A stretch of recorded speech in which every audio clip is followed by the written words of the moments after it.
I've been playing Melee since my very first tournament in 2017. Ever since competing, I strive to become the very best. Like no one ever was. And, yeah, I'm still not the best. Whoops. Why is that? When assessing the investment and effort I put towards the game, it clocks well over 5 years and 10,000 hours. And while I have reached highs that very few players can claim, such as being ranked top 10, defeating the remaining gods, and having the title of being the second best Marth maiden in the world, that's not what I'm looking for out of Melee. Again, I wanna be. So clearly, I've made some mistakes. And the thing is, it's normal, fine to make mistakes as long as I learn from it. What's not okay though is making the same mistakes over and over again. As New Year's resolution is coming, these are, in my opinion, my top 5 biggest mistakes I've continually made throughout my Melee career, and how I hope to rectify them in the future. Mistake number 1, emotional management skills. In my opinion, this is by far the biggest issue that I failed to address properly throughout my years of playing. You might be surprised to see this on my list, as after all, I don't really display rage at all on the big stage, nor do I throw Twitter tantrums that often. But there's some key factors to take into consideration. You don't know me in my private moments. What I display publicly and how I compete is completely different from my day-to-day life. I think while my competitive mindset is mostly fine, although improvements can always be made, what might not be widely known about me is that typically when I lose or get tilted in some way, the emotions tend to snowball where I get very discouraged from playing. But isn't that a little bit contradictory about me saying that I put in a lot of hours into Melee? Not necessarily, because eventually I do pick up the controller, but frankly, it's out of playing Melee as an addiction rather than practicing Melee deliberately.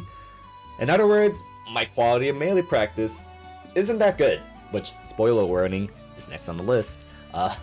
So typically when I lose, which is frankly a lot, I rarely interpret that as a good thing. In fact, what usually goes on in my head whenever I lose is supreme disappointment in myself, with feelings of sadness and dread. Wow, yeah. So, yeah, I'm very neurotic. But I just typically don't show that publicly. What I tend to do with those feelings is that I pretty much bottle them up and not know what to do with my life. And Melee, as a result, I don't do very productive Melee things. So many hours of wasted or inefficient practice because of my inability to process those emotional setbacks.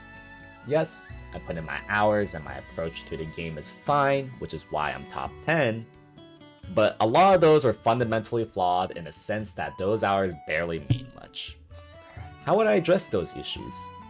Well, it's important to note that emotions are not a crutch. In my opinion, emotions are trying to tell us something, even if it's a little irrational. It's up to us to process and respond to it properly. Or bottle it up and let it control us unaddressed in ways that we will likely regret. I've explored and tried various mindset and meditation techniques, but they would only usually be for performance optimizations rather than for my day-to-day life. It's only somewhat recently that I'm starting to apply those mindset and meditation techniques to my daily life, processing how I deal with emotions outside of just Melee performance. How am I going to deal with post-tournament losses and boredom, for example? Well, for starters, I'm going to actually process them rather than just ignoring it and bottling it up. I'm going to label my emotions, realize why I'm feeling that way, and reaffirm my intrinsic motivations of why I'm practicing Melee.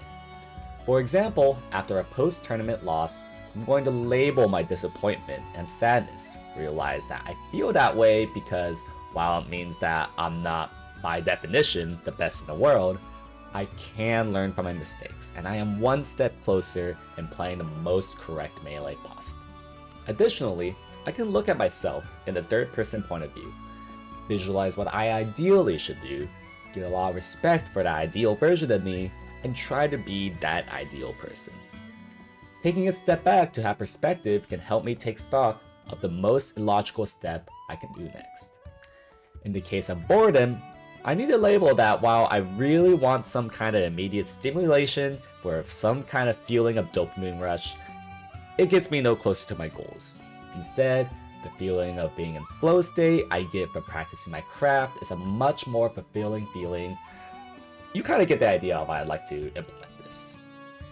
Especially right before I do important work and or practice, I must meditate for at least 10 minutes to get myself in the right headspace.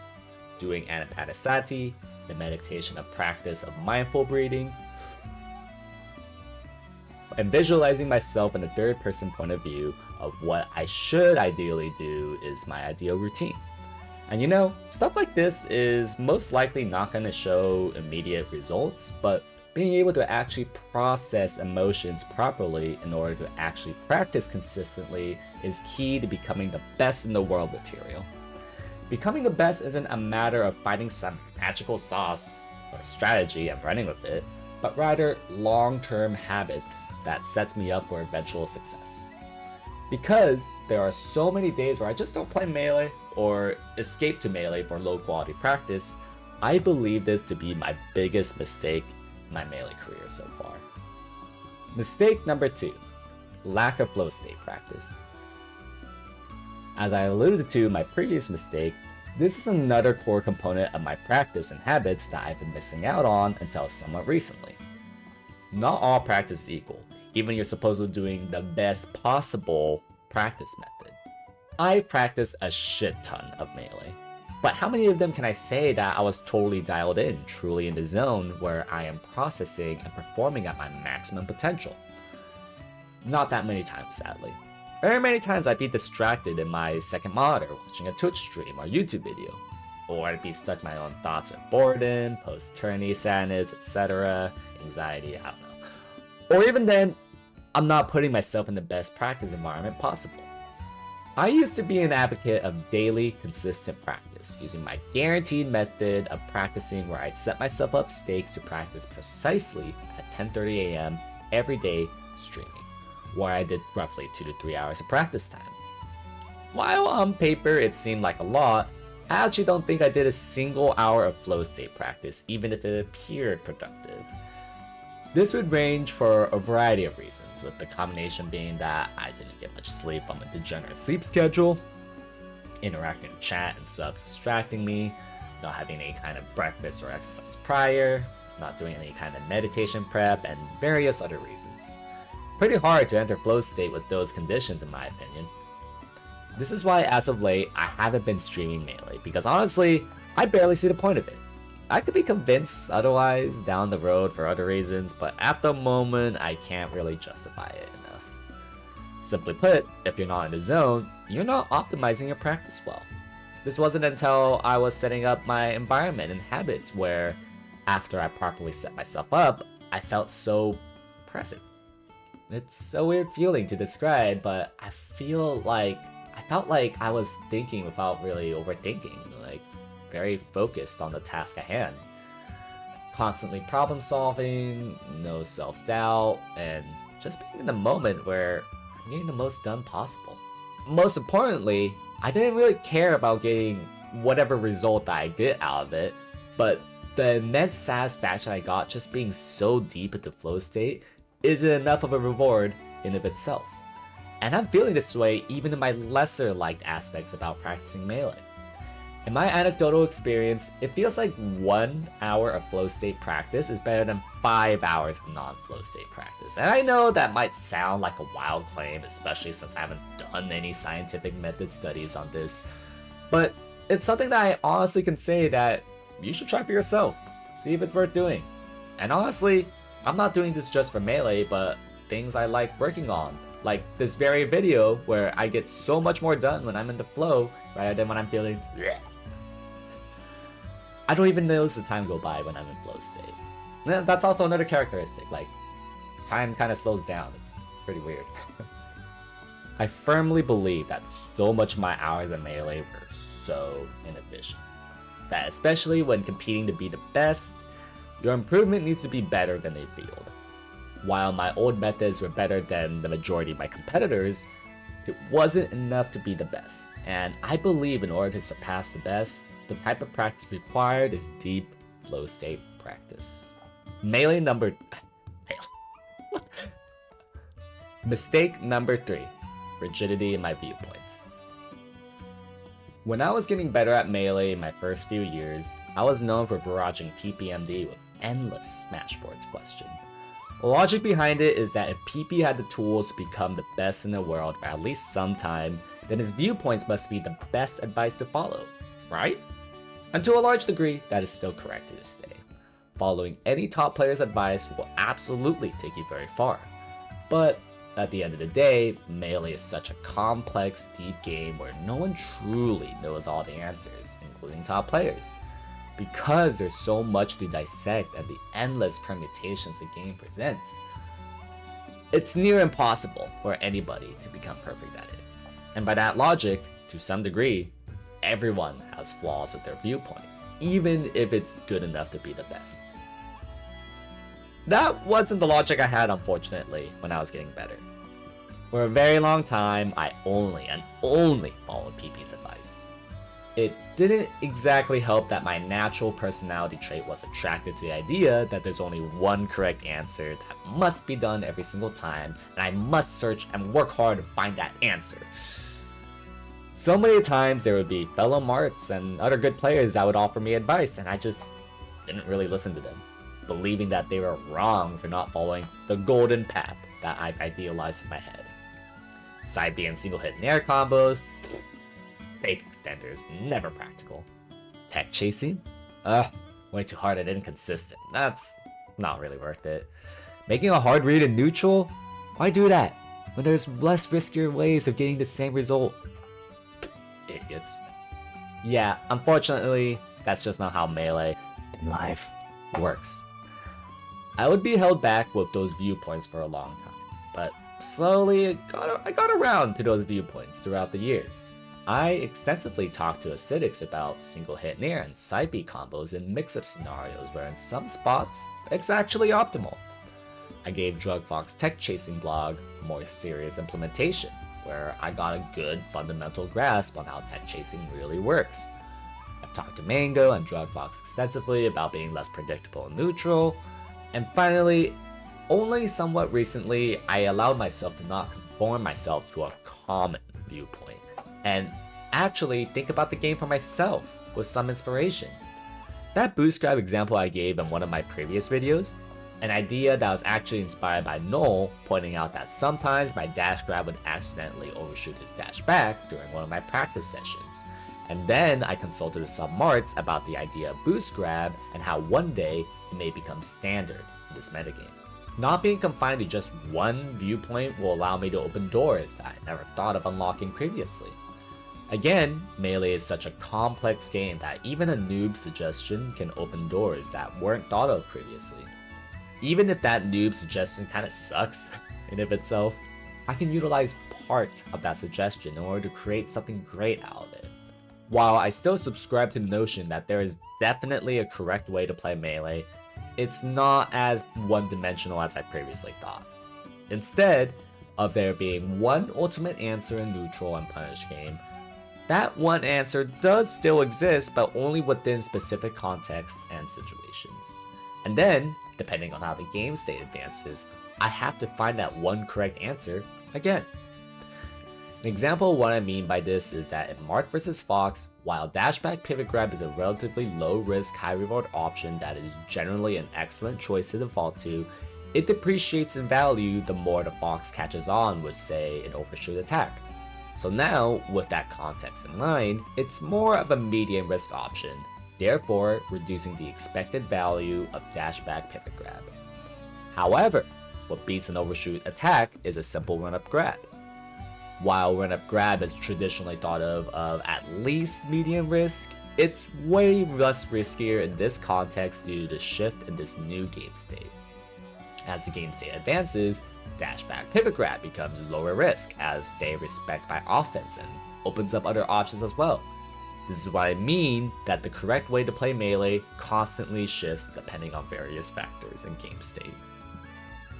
In other words, Melee is a very complex game, and it's so rare, if it even exists, that there is just one ultimate option in every single scenario. If it does truly exist, well, it probably isn't really that good of a game then. I mean, come on, bro. Again, you could get pretty far just following one guy's advice, especially if they've just been at the top level before. I got pretty good to where I am, but sadly, that's not enough to become the best in the world, and what I consider to be a critical mistake with my overall understanding of the game. In order to become the best, my understanding of the game needs to admit that Melee is a deeply complex game and requires an open perspective in order to become the best.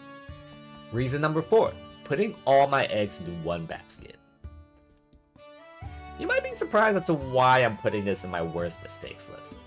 Am I saying that practicing Melee 7 hours a day isn't actually a good thing?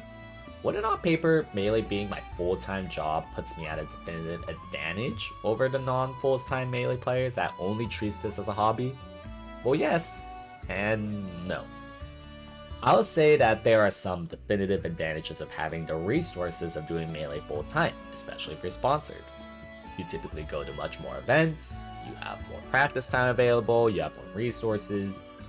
So why is it a mistake to only practice Melee? Now, I'm not saying that for other people it's a mistake, but I do think so it is for me. At least in the perspective of only playing and practicing Melee. It's because I think there's not even that much value in practicing past like 3 hours for me, where I feel like there's a significant drop off in productive practice. While there's not that much good scientific research on the optimal amount of practice in, say, chess, there's studies out there for chess that suggest that 3 to 5 hours of practice is roughly the optimal amount in a given day. Too little means that they haven't learned much, and too much means that there's just a significant drop off in performance and retention. Anecdotally, I've always felt this way where having sessions longer than 3 hours, I tend to fatigue. This is also why tournament schedules that demand me to play more than 4 hours in a row are typically pretty rough on me. A topic I could talk about another time. Yet, when playing Melee is a full-time responsibility for me, I felt obligated to just push past that anyways to at least get some marginal returns on practice, which didn't really change much for me in the grand scheme of things. I don't think being a full-time Melee player gave me the benefit as it looks on paper playing 6 hours a day. This also applies to traveling to events where frankly, I get my fill going to 1 major a month, maybe 2. But there's times where I push at going to 2 or even 3 events because playing Melee is my full-time obligation. And I don't really think that gave me much improvement, if at all, going to those additional events. So there's all this lost time that frankly I think can be better spent elsewhere, but even when I'm really not accounting for that, I argue that all those extra hours spent only on marginal improvement actually hurt me. Like, for example, I spent a lot of time practicing tech chasing for several hours, so I expect my tech chasing to have a very high success rate. But because I put in so much hours into it despite the diminishing returns I've explained, I feel inclined to go for it nearly every single time rather than going for a high value read. Otherwise, what was the point of the practice? As a result, I get stubborn doing things that I feel I should have a higher success rate that results in me losing. You could argue that it's a mindset thing, and it could be, don't get me wrong, but that doesn't address the point of the value of diminishing returns and if it's really worth over practicing. One of the most amount of Melee I've ever practiced was the week before Smash Summit 12. I was playing Mango like every day, from 7 PM to 2:30 AM, solo practice daily, net played a bunch of good people, and I obviously grinded my ass off at the Summit venue where from start to finish, I was easily clocking in at least 12 hours of Melee practice daily. And guess what? I got fucking dead last at the event, losing to a guy that definitely does not have Melee as his full-time job. Like, shit bro. What a huge fucking slap to the face, honestly. Oh god. Ever since Summit 12, I haven't practiced nearly to the same rigor as I did ever again. And guess what? Comparing that week of improvement to all my other time practicing afterwards, which was still more than 3 hours, my rate of improvement has been relatively the same. I don't feel like practicing more than 3 hours of Melee a day really gave me the magic sauce of improvement edge that I have on other people. And really, it's about the quality of practice that matters much more, as I've explained with the flow state practice. This does beg the question of what do I even do with the remaining time if I'm not using it to practicing diminishing returns? Well, video editing and content creation is literally what I'm doing right now. Having another outlet to express my creative ideas and making a positive difference in the scene is deeply fulfilling to me. A lot of times when I script videos like these, it actually affects my idea of the game positively that I wouldn't get from 8 hours of grinding Melee. I want to get good at other games, such as Slay the Spire, a deck-building roguelike game that is arguably more complex than Melee. It's actually because of Slay the Spire that I've changed my approach to my concept of expected value. As a deck-building game, top-level Spire gameplay discourages doing the common archetype builds, where on paper it looks like this is the common sense thing to do.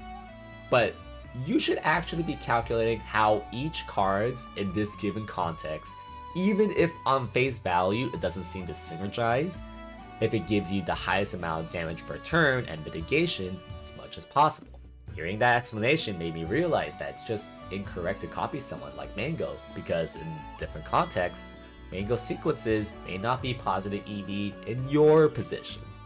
I think that not only is it deeply fulfilling to put myself out there in different outlets of life, it helps me become inadvertently more open, kind of addressing my last mistake of being too rigid in my viewpoints.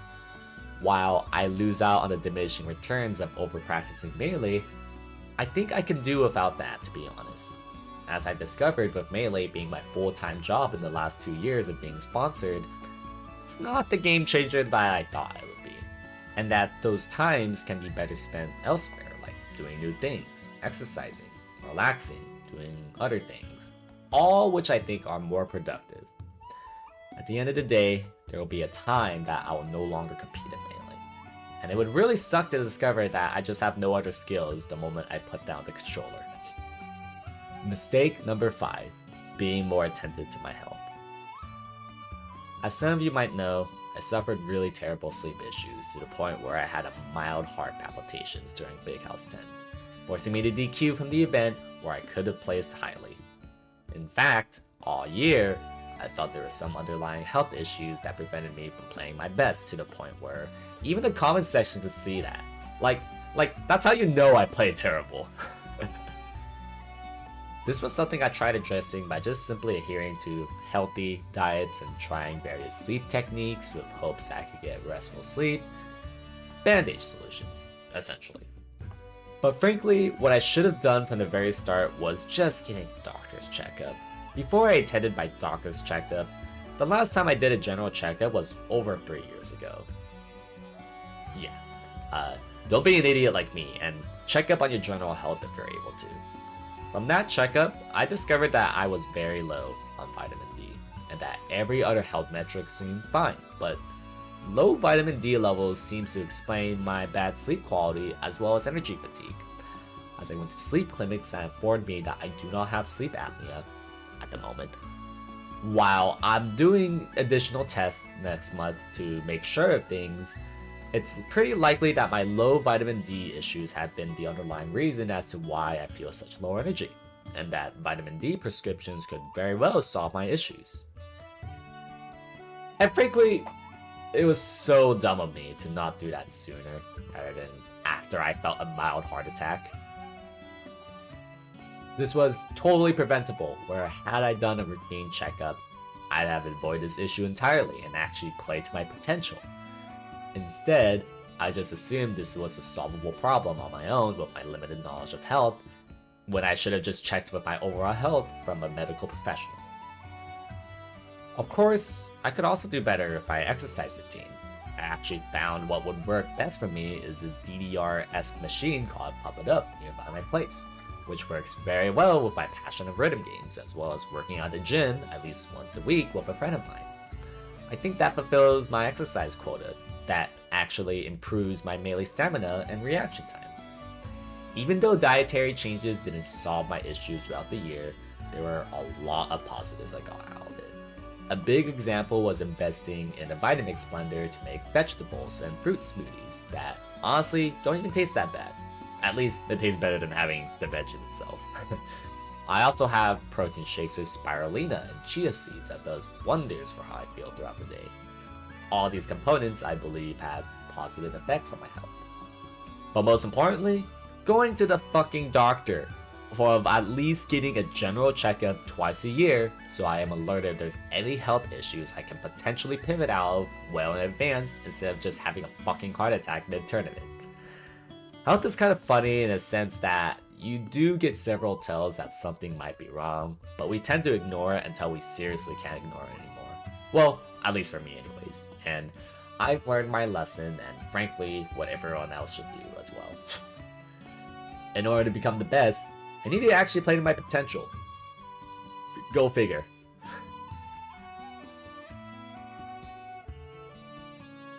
These are my overall holistic evaluation on why I'm not the best in the world despite playing for over 5 years. Again, there's nothing wrong with making mistakes. I do want to emphasize that. And sometimes it takes a long time to actually recognize those mistakes. What will always be the biggest mistake that I will never let myself happen though is not acting upon it. It's the reason why I got this good to begin with, and why I still believe that I can become the best melee player in the world one day. And also, if you're tired of repeating your same mistakes, check out this deal that I have for coaching.